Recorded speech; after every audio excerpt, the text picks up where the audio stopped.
Welcome back. You're listening to Innovation in Government, sponsored by Carasoft on federalnewsradio.com and 1500 AM. I'm your host, Jason Miller. My guest is Greg Reeder, the head of government industry strategy at Adobe. Now, Greg, before break, we got into the citizen experience, the customer service, improving it. We talked a little bit about analytics and the emerging technologies, machine learning, artificial intelligence, whatever you want to call it. But everything, I think, comes back to this idea of forms. You got to fill out a form. The government wants you to understand, grab your data so they can process whatever needs you have. So the forms is the major pain point in many ways for many citizens. I remember years ago, one of the things they tried to do was do this kind of one-stop shop for everything forms related. You go to one, it was called Gov Benefits. I don't know if you remember that. It was if you fill out a series of questions, here's what you're eligible for, and the end goal was for you to be able to fill out the form right then and there and apply. They never got to that end goal. The transaction piece was just too difficult. Talk a little bit about forms and how it's actually changing and things actually are getting a lot better. Okay, sure. Forms are sometimes, as we refer to them, the F word in government, right? Forms, just as you touched on it, the goal of forms is to process information, store that information, and have an outcome. Unfortunately, forms have become the goal themselves. I have to fill out the form, whether it's the DD-214 or the SF-86 or the 1040 or the PPQ 526, which is to regulate the interstate transport of mollusks, right? So I'm going to believe you on that because you lost me on the DD. So there's a form for everything. If you want your son to play sports, fill out a form. If you want to get a license, fill out a form. So the goal is not the filling out the form. The goal is the multiple transactions that you do while you're filling out the form. So some companies have figured this out. Think about TurboTax. If anybody uses that software, they answer a series of questions, and the end goal is to file their taxes. They never see the form. They can print it if they want. The goal was to answer the questions. Same goes for the state of Arizona. If someone needs to apply for child support, they shouldn't be forced to fill out a tiny little form on a mobile device that they can't print and sign and then return via fax in a lot of cases. They should just have to answer the series of questions to determine whether they're eligible, and then they can get the services they need or they can contact someone. What happens is people go in person because they can't fill out the form or they have an issue, and we found that it costs almost $17 for that in-person or that on-phone transaction. If they're allowed to do that transaction online, that cost is about 40 cents. So it's in the government's best interest to reduce costs and increase efficiency by making the forms a series of transactions. And so a lot of agencies are doing that. If we look at gov.uk, which was the model for the U.S. Digital Service, they decided years ago, much like your example, that they're going to tackle forms. Their perspective was they're going to take every form that they have and they're going to convert it to HTML, so now it's usable across devices. The point was being able to make it usable, not to make it a better form. And so with Adobe, we have a perspective that good experiences have to be both compelling, personal, useful, and everywhere.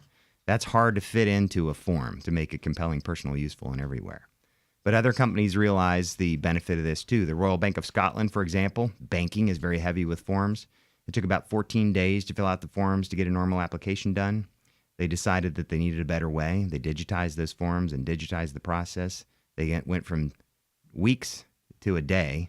They went from hours to minutes for somebody to apply and find out whether they were eligible. And they also increased the number of people that were signing up for accounts by 60%, all by just reimagining the form as a series of transactions. And when you add the mobile piece to it is really key because so many people only have access from a smartphone, maybe a tablet, maybe a laptop. There's not always a printer available. We used to think everyone had a printer. And, if you remember, the computer companies used to give away printers. Hey, buy this, 286 and get a free, inkjet printer. But not everyone has that. Not everyone has a laptop or desktop anymore. And the ink was $3,000. And the ink was very expensive. Yeah. So talk a little bit about the mobility piece and how that plays a role into the government's push towards, better, more easily filled out forms. Sure. Well, I think it's on, I can't remember the government website. There's a government website that talks about the mobile moment, right? You have to be able to deliver a service at the point in time where somebody needs it. And so now it's not whether you need to deliver across devices. You need to determine where the person is in place and time to be able to fill that out. And Forms is a perfect example. You brought up that they don't have access to a printer. Most often, people that are looking for government services probably can't print. They don't know where there's a fax machine. And by the time they even get to a well-designed, responsive experience, and you mentioned in the opening that governments are getting better at delivering those experiences, it's great right up until the point that they get delivered a form. And now it's this tiny little representation on your tiny little screen that you have to zoom in and you can't fill out. So they're fast realizing that we need to find a better way to do that. So I mentioned before about machine learning.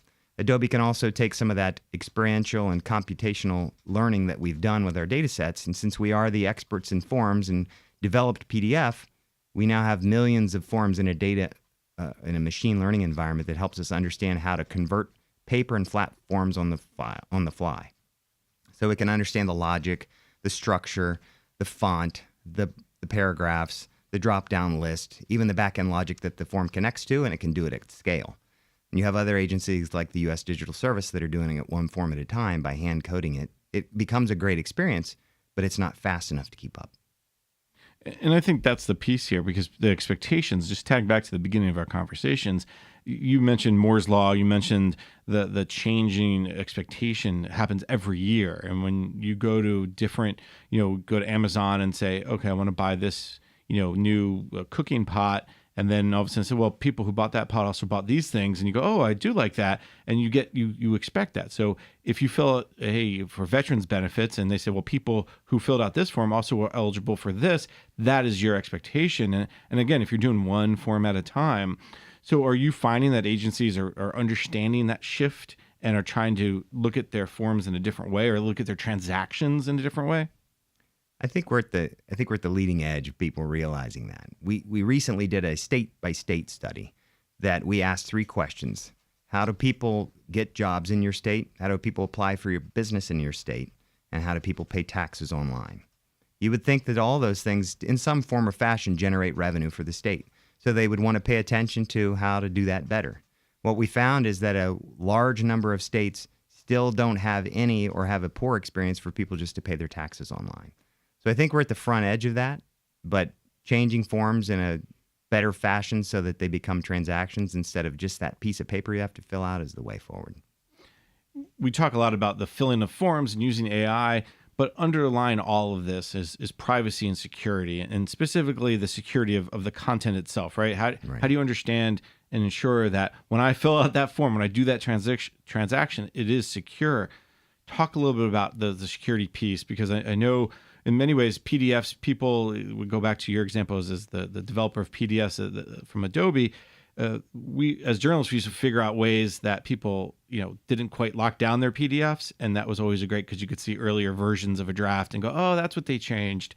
So Right. people got or they tried to redact it, but didn't redact it the right way. And you could remove the redaction and we'd figure out what was redacted.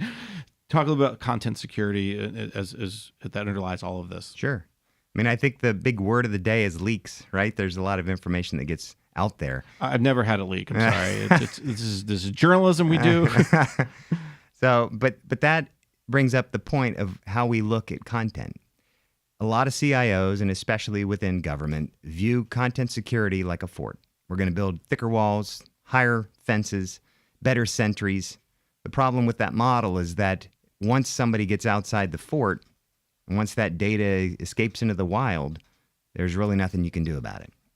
So Adobe's model of content security takes a look at 3 different things.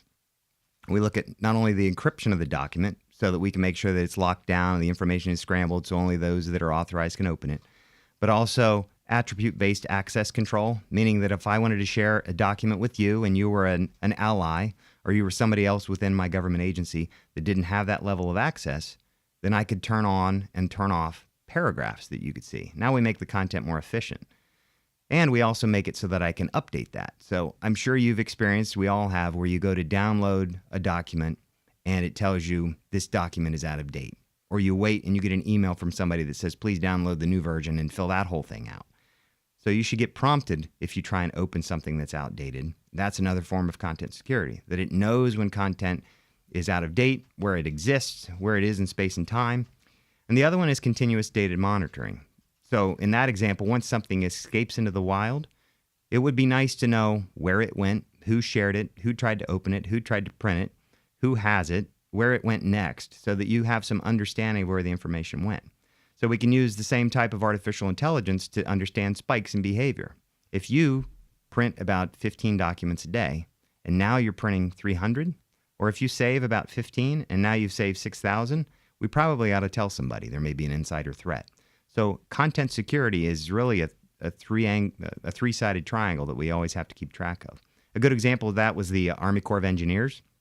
They wanted to protect the supply chain, so they applied digital rights management with Adobe's content security on top of those contracts so that they could protect it.